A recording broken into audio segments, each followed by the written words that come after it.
आज Doubtnut app download करें। Doubtnut पर अपने सभी गणित, रसायन विज्ञान, भौतिक विज्ञान और जीव विज्ञान के डाउट्स का करो सफाया।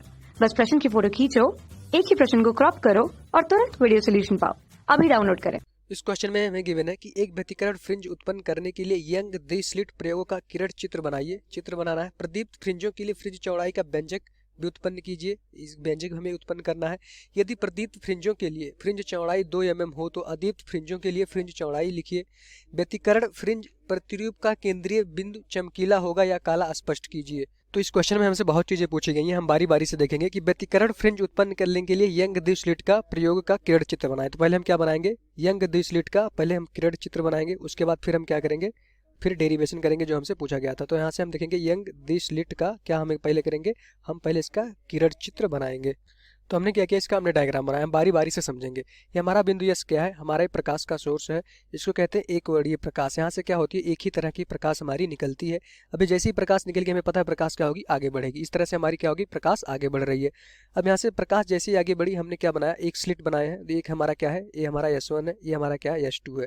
ये स्लिट मतलब क्या है, एक हमारे पतले छिद्र है।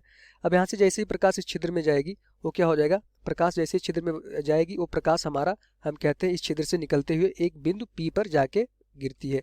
यहाँ से एक प्रकाश निकली, वो भी इस छिद्र में जैसे ही आएगी, ये प्रकाश इस छिद्र से क्या होगा, हमारा बिंदु P पे जाके मिलती है। बाकी ये हमारा क्या होता है, और सारी प्रकाश को क्या करेगा, ये जो हमारा ये है दीवार है, क्या करेगा, रोक देगा। तो हमने क्या किया, एक दीवार बनाई, उसमें क्या किया हमने, 2 छिद्र कर दिए, S1 और S2।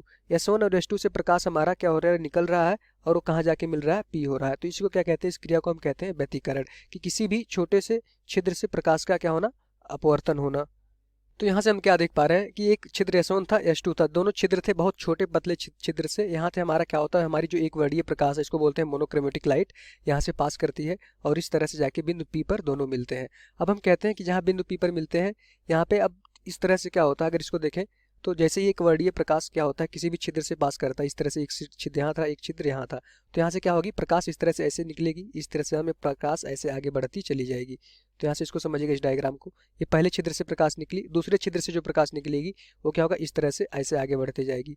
तो दोनों जहाँ कट करेंगे, यहाँ से क्या होता है कि प्रयोगों द्वारा यंग ने बताया कि क्या होता है कि जहाँ ये प्रकाश जब मिलती हैं तो क्या होता है, कुछ बिंदुओं पे जहाँ ये आपस में कट करती हैं वहाँ पे क्या होता है, हमारा दीप्त फ्रिंज उत्पन्न होता है। तो यहाँ से क्या होता है कि जहाँ से हमारी ये प्रकाश एक दूसरे को कट करती हैं इस दिशा में, तो हम देखेंगे समांतर लगातार क्रम में जहाँ एक दूसरे के बिंदुओं पे ये दोनों प्रकाशें कट करती हैं, वहाँ पे दीप्त और अदीप्त फ्रिंजें बन जाती हैं।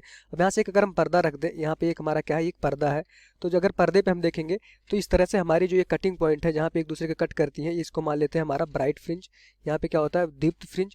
इस तरह से एक समांतर क्रम में एक बार क्या आता है, हमारा दीप्त आता है, फिर अदीप्त आता है, फिर हमारा क्या होता है, अदीप्त के बाद फिर दीप्त आता है। तो इस तरह से इस पर्दे पे हमें, तो इस तरह से अगर हम देखेंगे कि जो हमारे दोनों प्रकाश एक दूसरे को कट करें, उन कट पॉइंट को अगर हम मिलाएंगे तो हमारा क्या होता है, एक समांतर क्रम में एक बार दीप्त फ्रिंज आती है, एक बार अदीप्त आती है, फिर दीप्त आती है। ऐसे हमारा क्या होगा, दोनों तरफ हमारा दीप्त और अदीप्त फ्रिंजें समांतर क्रम में आती हैं।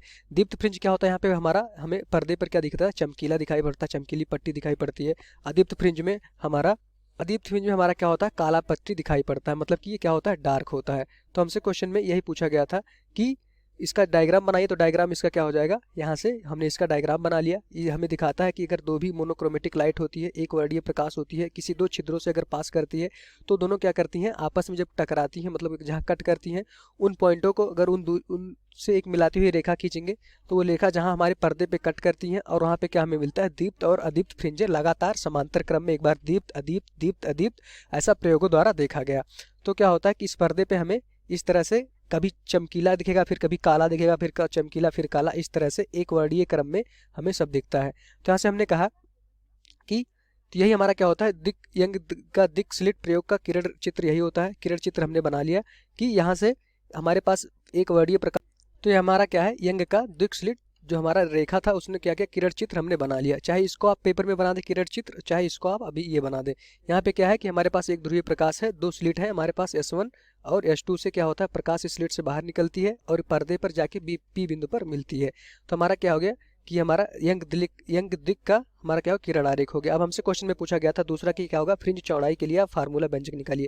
तो यहाँ से हम क्या निकालेंगे, अब फ्रिंज चौड़ाई का व्यंजक आपको निकाल के बताएंगे कैसे निकाला जाता है। तो यहाँ से हम देखेंगे कि हमारे पास एक वर्णीय प्रकाश थी, क्या था, यस सोर्स से निकल रहा था, एक छिद्र हमारे पास S1 था, एक छिद्र हमारे पास S2 था। यहाँ से प्रकाश क्या होती है, छिद्र से निकलती है और इस तरह से जैसे हमने ऊपर वाले डायग्राम में बनाया कि एक दूसरे को काटते हुए पर्दे पे जाके दीप्त और अदीप्त फ्रिंजें हमें दिखाई पड़ती हैं। अगर प्रयोगों द्वारा देखा गया कि यंग ने प्रयोगों द्वारा देखा कि इस पर्दे पे दीप्त और अदीप्त फ्रिंजें लगातार समांतर क्रम में निकल रही थी, तो हमने कहा कि यहाँ से जो प्रकाश निकली बिंदु P पे जाके मिलती है, हमारा क्या है, पर्दे पर ये दोनों प्रकाश क्या होती है, बिंदु P पर जाके मिलती है। ये हमारा बिंदु O है। यहाँ पे हमेशा याद रखिएगा कि जो हमारा बिंदु होता है केंद्र का, ये जो हमारा पर्दा है, यहाँ पे S1 S2 का जो लंब समद्विभाजक होता है, मान लेते हैं हमारा बिंदु A है, बिंदु A से और O के बीच में जो इनके बीच की दूरी है उसको हम कहते हैं D। ये हमारा क्या है, बिंदु A हमारी ये दीवार थी जहाँ पे स्लिट था और ये हमारा क्या था, पर्दा। इनके बीच की दूरी क्या होती है, कैपिटल D, इसको लिखा जाता है, ये होगी इनके बीच की दूरी। अब हम कह रहे हैं कि बिंदु O हमारा क्या है, ये हमारा केंद्रीय बिंदु इसको बोला जाता है। ये हमारा क्या होता है, केंद्रीय बिंदु। इसको याद रखिएगा, बिंदु O को हम हमेशा क्या बोलते हैं, केंद्रीय बिंदु बोलते हैं। तो हमेशा केंद्रीय बिंदु पे हमेशा क्या रहता है, दीप्त फ्रिंजें रहती हैं। दीप्त मतलब कि हमेशा ब्राइट फ्रिंजें रहती हैं। अब केंद्रीय बिंदु क्या होता है, हमारा जो S1 है S2 है, इन दोनों का लंब समद्विभाजक जो होता है, जो पर्दे पे आके मिलता है, वो हमारा होता है केंद्रीय बिंदु। और यहाँ पे हमेशा प्रयोगों द्वारा देखा गया कि यहाँ पे हमेशा क्या रहता है, दीप्त फ्रिंजें हमेशा ही मिलती हैं। इसके बाद इसके ऊपर क्या होगा, दीप्त के बाद अदीप्त आएगा, फिर दीप्त, फिर अदीप्त, इस तरह से हमारी दीप्त अदीप्त फ्रिंजें इस पर्दे पे हमें दिखती रहेंगी। पर जो हमारा केंद्रीय रहेगा, केंद्रीय बिंदु, उस पर क्या हमेशा मिलेगा, दीप्त फ्रिंज हमें मिलेगा। अब हम फ्रिंज चौड़ाई का डेरिवेशन दिखा लेंगे। तो कैसे हम देखते हैं कि यहाँ से ये जो हमारा बिंदु A है, यहाँ से हम बिंदु P तक मिलाने वाली एक रेखा अगर खींचेंगे तो क्या हो जाएगा, हमें कहते हैं कि जो हमारा बिंदु P है, अभी हमारा ये जो हमारा केंद्रीय बिंदु है वहाँ से थीटा कोण पे रखा हुआ है। इस हमारा OD से क्या है, थीटा कोण पे हमारा बिंदु P बन रहा है। अब देखेंगे कि S1P और S2P में हम देखेंगे पथांतर के बारे में हम थोड़ा सा बात करेंगे। चूंकि हमारा S1P क्या है, कम चल रहा है और S2P वस्तु जो हमारी प्रकाश है यहाँ से यहाँ तक चल रही है, तो हमें पता है कि प्रकाश क्या हो जाएगा, सेम समय में चलेगी, तो एक ही समय में दोनों जाके P बिंदु पर मिलेंगे। तो प्रकाश S2 का जो वेग रहा होगा वो ज़्यादा रहा होगा प्रकाश S1 से। तो यहाँ से इनके बीच में अगर हम पथांतर देखेंगे तो यहाँ से एक हम लंब खींचेंगे इस पे, यहाँ से मिलाते हुए, तो इस तरह से एक हमारा क्या आ जाएगा, यहाँ पे अगर हम लंब खींच देंगे एक, तो हमारा पथांतर निकल जाएगा। इस बिंदु को हमने कहा कि ये बिंदु हमारा क्या है। अब यहाँ से हम कहेंगे हमारा बिंदु B पर जाके कट करती है। तो यहाँ से हमने एक लंब खींचा। अब हम यहाँ से देखेंगे बिंदु BP। अब यहाँ से देखेंगे S1P और BP दोनों क्या हो गए, बराबर। अब जाके हुए S1P बराबर क्या है हमारा BP, मतलब कि जितना दूरी प्रकाश S1P में चलेगी उतना ही दूरी हमारा क्या है, BP है। तो प्रकाश का जो पथांतर होगा, हमारा जो प्रकाश S2 से निकल रही थी वो कितना दूरी ज़्यादा तय कर रही थी, P बिंदु तक पहुँचने में इतना दूरी ज़्यादा तय कर रही थी, S2 भी दूरी ज़्यादा तय कर रही थी। अभी हमारा S1P और BP दोनों क्या हो गया, बराबर हो गया। जब यहाँ से एक लंब खींचा तो हमारा जो प्रकाश S2 था, इतना हम कहते हैं ये हमारा क्या था, पथांतर। S2 भी दूरी ज़्यादा तय कर रही थी, तो ये दूरी हम निकालेंगे जितना ज़्यादा तय कर रही थी वो क्या हो जाएगा, हमारा दोनों का पथ का अंतर। चूंकि S1P क्या है, S1P हमारी दूरी ये चल रहा है और S2P पूरा यहाँ से यहाँ तक चल रहा है। S2P ज़्यादा चल रहा था, तो कितना ज़्यादा चल रहा था, वो डेल का ज़्यादा चल रहा था। ये उनके बीच में क्या हुआ, पथांतर आया। तो यहाँ से हम देखेंगे कि ये कोण अगर थीटा है तो यहाँ से देखेंगे ये भी कोण हमारा क्या हो जाएगा, थीटा हो जाएगा। चूंकि यहाँ पे 90 बन रहा है तो ये क्या हो जाएगा, अगर थीटा हो जाएगा तो ये हमारा 90 माइनस थीटा हो जाएगा, तो इसके सामने वाला कोण क्या हो जाएगा, थीटा हो जाएगा। तो यहाँ से हमने देखा ये भी कोण थीटा हो जाएगा। अब हम कहते हैं जो हमारा O और P है, इनके बीच की दूरी हम मान लेते हैं y है, ठीक। अब हमें क्या निकालना है, y हमें निकालना है, क्योंकि हमें क्वेश्चन में पूछा गया है फ्रिंज चौड़ाई। तो फ्रिंज चौड़ाई क्या होता है कि एक दीप्त और अदीप्त फ्रिंजों के बीच की दूरी, यहाँ से देखेंगे हमारा क्या है, दीप्त है, और अगली दीप्त फ्रिंजों के बीच की दूरी क्या हो जाएगी, फ्रिंज चौड़ाई हो सकती है। या फिर दो दीप्त, मतलब एक दीप्त है तो अगला क्या होगा, दीप्त होगा, फिर होएगा दीप्त आएगा, तो इस बीच की चौड़ाई, अगली दीप्त की चौड़ाई क्या हो जाती है, हमारी फ्रिंज चौड़ाई कहलाती है। या फिर दो अदीप्त के बीच की दूरी, अगर ये हमारा दीप्त हुआ तो ये क्या हो जाएगा, हमारा अदीप्त हो जाएगा, फिर हमारा ये दीप्त होगा, ये होगा अदीप्त होगा।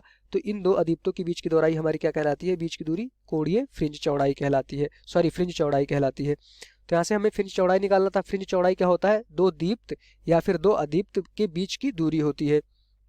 तो यहाँ से हमें यही निकालना था। अब हमने कहा कि बिंदु P पर हम देखेंगे O और P के बीच की दूरी क्या है, y है। तो यहाँ से हम y के मान पहले निकालेंगे। तो यहाँ से हम देखेंगे तो हमारे पास दो ट्रायंगल बनेगा। एक हम देखेंगे त्रिभुज, यहाँ से देखेंगे S1 S2 B में, त्रिभुज S1 S2 B में। यहाँ से हमें क्या निकालना था, त्रिभुज में हमने पथांतर निकालना था।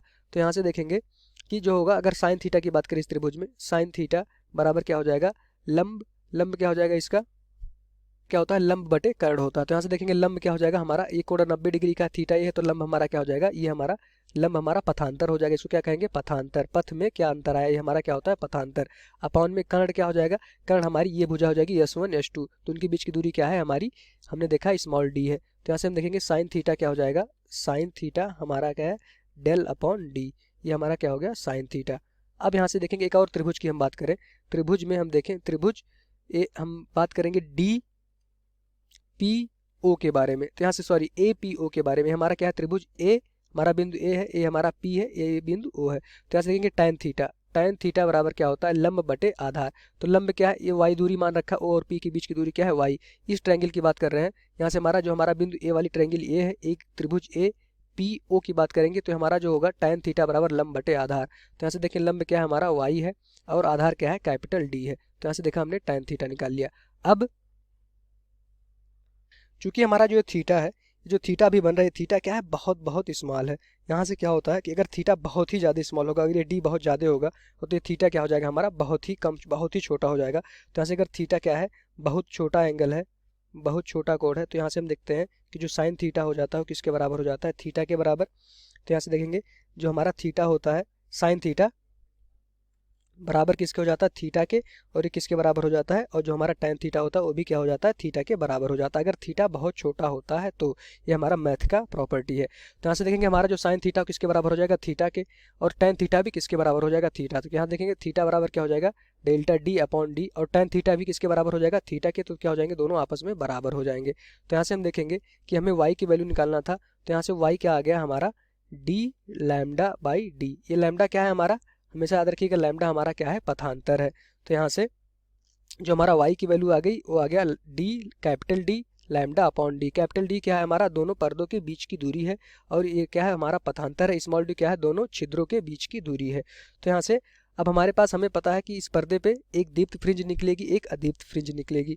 तो अगर दीप्त फ्रिंज निकलेगी तो यहाँ से जो हमारा पथांतर होगा, दीप्त और अदीप्त फ्रिंजें पर्दे पे मिलेंगी, एक दीप्त होगी और एक अदीप्त फ्रिंजें मिलेंगी। तो यहाँ से देखेंगे दीप्त और अदीप्त फ्रिंजों के लिए हम पथांतर निकालेंगे।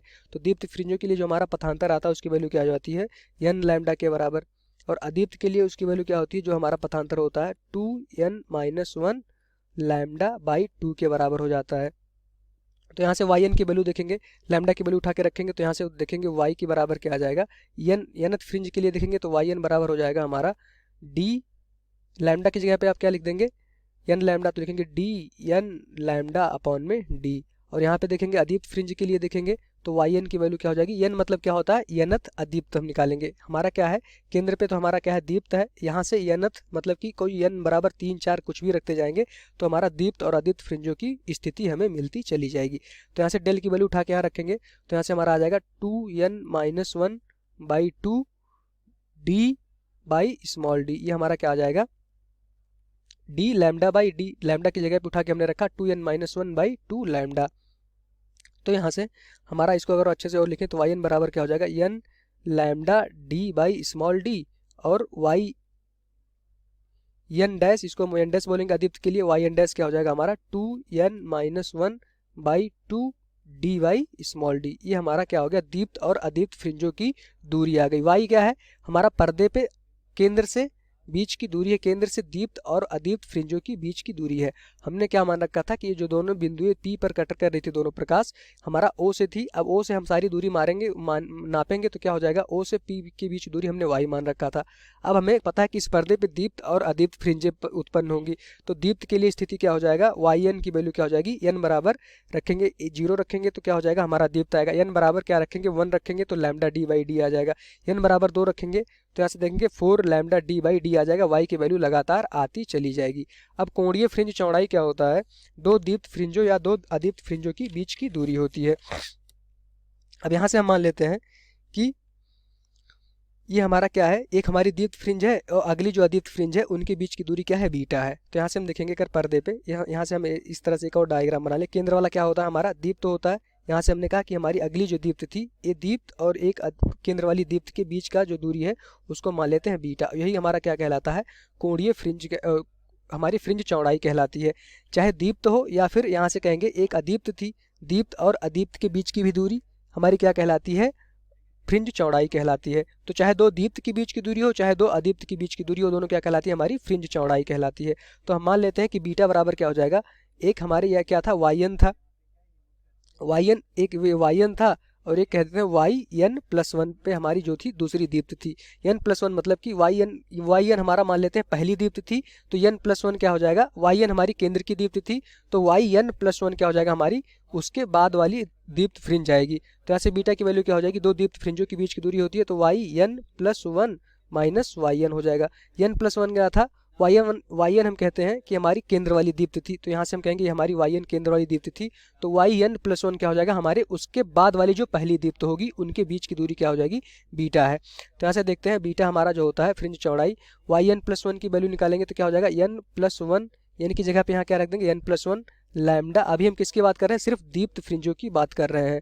तो यहाँ से देखेंगे N plus one lambda D by small D minus Y N की वैल्यू क्या हो जाएगी, N lambda D by small D. तो यहाँ से देखेंगे कि यहाँ से हम देखेंगे कि हमारा क्या हो जाएगा, यहाँ से बीटा की वैल्यू क्या आ जाएगी, लैम्डा डी बाई डी। तो हमारा जो कोणीय फ्रिंज हो जाएगा, इन दोनों को हम सॉल्व करेंगे तो बीटा की वैल्यू आ जाएगी लैम्डा डी बाई डी। यही हमारा कोणीय फ्रिंज चौड़ाई का क्या होता है, सूत्र होता है। तो यहाँ से बीटा हमारा क्या होता है, फ्रिंज चौड़ाई दीप्त के केस में क्या आ जाएगी, lambda D by D. D हमारा क्या है, कैपिटल डी, हमारा दोनों फ्रिंजों के बीच की, दोनों पर्दों के बीच की दूरी, स्मॉल डी क्या है, दोनों छिद्रों S1 और S2 के बीच की दूरी होती है। तो यहाँ से हम देखेंगे हमारा जो फ्रिंज चौड़ाई है किस में निर्भर कर रहा है, हमारा तरंग दैर्ध्य पे निर्भर कर रहा है। तो फ्रिंज चौड़ाई हम इसलिए निकालते हैं कि हम क्या करें, अपना बता पाएं कि हमारी जो फ्रिंज है दो दीप्त या अदीप्त फ्रिंजों के बीच की चौड़ाई क्या है, वहां से हम तरंग दैर्ध्य निकाल सकते हैं। एक अदीप्त फ्रिंज की बात करें तो, अगर हम अदीप्त फ्रिंज की बात करें तो, अदीप्त फ्रिंज की बात करें तो क्या हो जाएगा, अदीप्त फ्रिंजों में भी, अदीप्त फ्रिंज में मानते हैं कि हमारी जो पहली फ्रिंज है वो क्या है, वाई एन है। तो यहाँ से देखेंगे पहली फ्रिंज जो हमारा बीटा आ जाएगा क्या हो जाएगा, Y N plus one dash minus Y N dash. पहली फ्रिंज क्या थी हमारी, वाई एन डैश पे थी, और दूसरी फ्रिंज क्या हो जाएगी, वाई एन प्लस वन के बराबर हो जाएगी। तो यहाँ से देखेंगे बीटा की value Y N plus one, N की जगह पे क्या रखेंगे, एन प्लस वन रखेंगे, तो यहाँ से क्या आ जाएगा हमारा, एन की जगह पे एन प्लस वन रखेंगे तो यह हो जाएगा हमारा 2n/2। यहाँ से इसको देखेंगे 2n की जगह पे क्या रखेंगे, n plus one minus one by two into D by D. Minus में वाई एन की वैल्यू क्या है, यहाँ से देखेंगे इसकी यहाँ पे लिख लेता हूँ 2n minus one by two D by small D. तो यहाँ से हम देखेंगे कि यहाँ से जो हमारी बीटा आने वाली है इस केस में भी यहाँ से क्या हो जाएगा 2n plus one minus one by two D by D, minus में क्या हो जाएगा 2n minus one by two capital D by small D. तो यहाँ से देखेंगे 1 से 1 हमारा कट जाएगा, तो यहाँ से जो बच के आएगा बीटा की वैल्यू आ जाएगी lambda D by small D. तो यहाँ से देख पा रहे हैं कि हमारा जो भी दीप्त फ्रिंज हो या चाहे अदीप्त फ्रिंज हो उनके बीच की दूरी क्या रहने वाली है, lambda D by capital D by small D. तो यहाँ से चाहे दीप्त फ्रिंज हो चाहे अदीप्त फ्रिंज हो उनके बीच की दूरियाँ क्या रहने वाली हैं, सेम रहने वाली हैं। तो क्वेश्चन में हमने कोणीय फ्रिंज की चौड़ाई का फार्मूला निकाल लिया। दूसरा पार्ट हमसे पूछा गया था कि यदि प्रदीप्त फ्रिंजों के लिए फ्रिंज चौड़ाई 2 mm हो तो अदीप्त फ्रिंजों के लिए फ्रिंज चौड़ाई क्या होगी। अदीप्त फ्रिंजों के लिए फ्रिंज चौड़ाई भी क्या रहेगी, 2 mm ही रहने वाली है, क्योंकि फार्मूले में क्या होता है, जो हमारा चाहे दीप्त फ्रिंज की कोणीय चौड़ाई हो चाहे अदीप्त फ्रिंज की चौड़ाई हो उनके बीच की दूरी क्या रहने वाली है, दोनों लैम्डा डी बाई डी रहने वाली है। तो अगर दीप्त में हमारा जो दिया है, अगर दीप्त में 2 mm दिया है तो अदीप्त की भी बीच की दूरी जो हो जाएगी, अदीप्त में भी जो हमारे फ्रिंजों के बीच की दूरी हो जाएगी वो भी क्या हो जाएगी, 2 mm हो जाएगी। तो दूसरे पार्ट का आंसर क्या हो जाएगा, अगर दीप्त फ्रिंजों के बीच की दूरी 2 mm होगी तो अदीप्त फ्रिंजों के बीच की भी दूरी क्या हो जाएगी, 2 mm हो जाएगी। यही हमारा क्या हो जाएगा, आंसर हो जाएगा। चूंकि हमने यहाँ से देख लिया, सिद्ध भी किया है कि जो दीप्त फ्रिंजों के बीच की दूरी होती है या अदीप्त फ्रिंजों के बीच की दूरी होती है वो हमारा क्या होता है, लैम्डा डी बाई डी, दोनों क्या होते हैं, बराबर होते हैं। तो क्वेश्चन में दिया था कि दीप्त के बीच में 2 mm थी तो अदीप्त के बीच में भी क्या हो जाएगी, 2 mm हो जाएगी। और तीसरा हमसे पूछा गया था कि व्यतिकरण फ्रिंज प्रतिरूप का केंद्रीय बिंदु चमकीला होगा या काला। इसको तो मैंने पहले ही बता दिया है कि जो हमारा केंद्रीय बिंदु होता है, केंद्रीय बिंदु क्या होता है, दोनों जो छिद्र होते हैं उनका लंब समद्विभाजक जो होता है हमारा केंद्रीय बिंदु कहलाता है, वो हमारा क्या रहता है, हमेशा चमकीला रहता है, काला कभी नहीं रहता। प्रयोगों द्वारा ये देखा गया है कि जो हमारा केंद्रीय बिंदु होता है पर्दे पे वो हमेशा चमकीला रहता है। चमकीले के बाद ऊपर जाएंगे तो पहले फिर अदीप्त आएगी, फिर दीप्त आएगी, बारी बारी से ऐसे समांतर क्रम में दीप्त और अदीप्त फ्रिंजें आती रहती हैं, पर केंद्रीय बिंदु हमेशा क्या रहता है, हमारा चमकीला रहता है। तो इसका आंसर क्या हो जाएगा, चमकीला हो जाएगा। तो इस क्वेश्चन को हमने अच्छे से चारों पार्ट सॉल्व किए, यही हमारा क्या हो जाएगा, इस क्वेश्चन का आंसर हो जाएगा। Thank you. कक्षा 6वीं से 12वीं से लेकर नीट, IIT, JEE वो एडवांस के लेवल तक 1 करोड़ से ज्यादा छात्रों का भरोसा। आज ही डाउनलोड करें डाउटनेट ऐप या व्हाट्सएप करें अपने सारे डाउट्स 8400 400 400 पर।